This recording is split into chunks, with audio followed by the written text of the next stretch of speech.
भारतीय न्याय संहिता, भारतीय नागरिक सुरक्षा संहिता और भारतीय साक्ष्य विधेयक पारित कर दिया गया। इससे पहले इस पर हुई चर्चा का जवाब देते हुए गृहमंत्री अमित शाह ने कहा कि 3 आपराधिक कानूनों की जगह लाए गए विधेयक गुलामी की मानसिकता को मिटाने और औपनिवेशिक कानून से मुक्ति दिलाने का काम करेंगे। उन्होंने कहा कि पहली बार अब मोदी सरकार आतंकवाद की व्याख्या करने जा रही है। राजद्रोह की जगह अब देशद्रोह की धारा लगेगी। नाबालिग से रेप पर फांसी की सजा का प्रावधान होगा। मॉब लिंचिंग में भी फांसी की सजा होगी। इस दौरान अमित शाह कांग्रेस पर निशाना साधते हुए भी दिखाई दिए। कहा कि अगर मन इटली का हो तो फिर ये कानून समझ में नहीं आएंगे। उपराष्ट्रपति जगदीप धनखड़ की मिमिक्री का मुद्दा तूल पकड़ता जा रहा है। राष्ट्रपति द्रौपदी मुर्मू ने विपक्षी सांसदों की आलोचना की, जबकि पीएम नरेंद्र मोदी ने उपराष्ट्रपति धनखड़ को फोन करके सांसदों के आपत्तिजनक व्यवहार पर दुख जताया। जगदीप धनखड़ ने राज्यसभा में कहा कि मैं ये बर्दाश्त नहीं कर सकता कि मैं पद की गरिमा नहीं रख पाया। आपने किसान समाज और जाट समाज को बेइज्जत किया।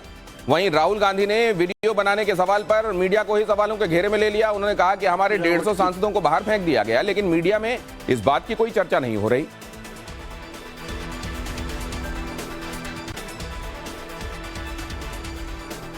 ये उस समय का वीडियो मैं आपको दिखा रहा हूं जब ये मिमिक्री वाला काम किया गया, जो कि कल की बात है। और उसके बाद आज प्रधानमंत्री ने उपराष्ट्रपति को फोन किया, इस मामले पर खेद प्रकट किया। और इधर आप देख रहे हैं जो इधर विपक्षी सांसद हैं, उनकी तरफ से कहा गया है कि 150 लोग सस्पेंड कर दिए गए, उनके बारे में कौन कब पूछेगा। और साथ ही ये भी कहा जा रहा है कि असल में मिमिक्री तो एक तरह की कला है। बहरहाल छत्तीसगढ़ के बाद हिमाचल प्रदेश में भी उस वक्त गोबर पॉलिटिक्स शुरू हो गई जब बीजेपी के विधायक टोकरी में गोबर लेकर विधानसभा पहुंच गए और नारेबाजी करने लगे। दरअसल कांग्रेस ने चुनाव से पहले छत्तीसगढ़ की तर्ज पर 2 रुपए किलो गोबर खरीदने का वादा किया था, लेकिन सरकार में आने के बाद भी जब कांग्रेस ने वादा पूरा नहीं किया तो जयराम ठाकुर की अगवानी में बीजेपी विधायक गोबर लेकर विधानसभा पहुंच गए और कांग्रेस को वादा याद दिलाते हुए जल्द पूरा करने की मांग करने लगे।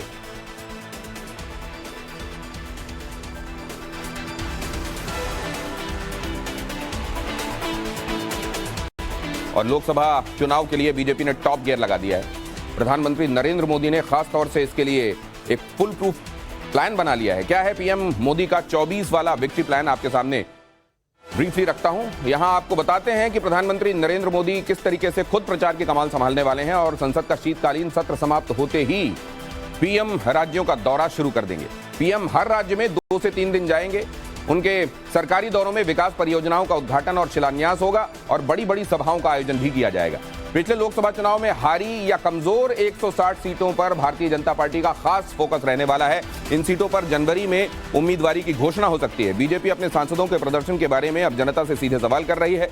हर संसदीय क्षेत्र में 3 सबसे अधिक लोकप्रिय नेताओं के नाम भी मांगे गए हैं। इन्हीं के आधार पर उम्मीदवारों के नामों का फैसला होगा। पार्टी घोषणा पत्र और चुनाव अभियान समिति का गठन भी करेगी। घोषणा पत्र के लिए देश भर से लोगों के सुझाव आमंत्रित किए जाएंगे। पुतिन से लड़ने का ज़ेलेंस्की प्लान, 5 लाख नए जवान संभालेंगे कमान। खबर पर पूरी डिटेल आगे, लेकिन पहले देखिए अपमान पर सफाई, कला की दुहाई। उपराष्ट्रपति जगदीप धनखड़ का अपमान करने के मामले में सियासत गर्मा गई है। टीएमसी नेता कल्याण बनर्जी ने धनखड़ की नकल उतारने पर सफाई देते हुए कहा कि मेरे मन में उपराष्ट्रपति के लिए काफी सम्मान है। मिमिक्री करना तो एक कला है। पीएम ने भी मिमिक्री की थी। मेरा इरादा दुख पहुंचाने का नहीं था। माफी मांगने का सवाल पर उन्होंने नो कहा है। सांसदों के निलंबन पर कांग्रेस संसदीय दल की बैठक में सोनिया गांधी ने मोदी सरकार पर हमला बोला। सोनिया गांधी ने कहा कि लोकतंत्र का गला घोटा जा रहा है। इससे पहले कभी ऐसा नहीं हुआ। हम न डरे हैं और न डरेंगे।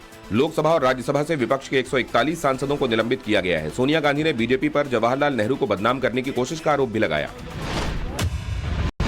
दिल्ली के मुख्यमंत्री अरविंद केजरीवाल कल भी ईडी के सामने पेश नहीं होंगे। आज केजरीवाल विपश्यना के लिए निकल चुके हैं। केजरीवाल 30 दिसंबर तक विपश्यना में रहेंगे। ये लगातार दूसरी बार है जब कथित शराब घोटाले में केजरीवाल ईडी के सामने पेश नहीं होंगे। केजरीवाल को 19 दिसंबर को ही विपश्यना के लिए जाना था, लेकिन ईडी गठबंधन की बैठक के चलते केजरीवाल कल नहीं जा सके।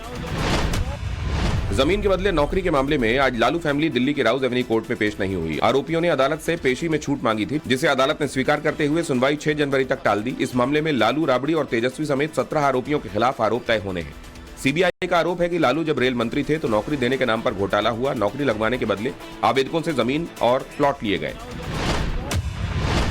पश्चिम बंगाल में टीएमसी विधायक बारेन बिस्वास के ठिकानों पर इनकम टैक्स ने छापा मारा। छापेमारी की कार्रवाई बिस्वास के 25 ठिकानों पर हुई। बारेन बिस्वास मार्च में सागरदिघी सीट उपचुनाव में कांग्रेस के टिकट से जीते थे, लेकिन मई में वो कांग्रेस का हाथ छोड़कर टीएमसी में शामिल हो गए। बारेन बिस्वास बीड़ी फैक्ट्री और कई निजी स्कूलों के मालिक हैं।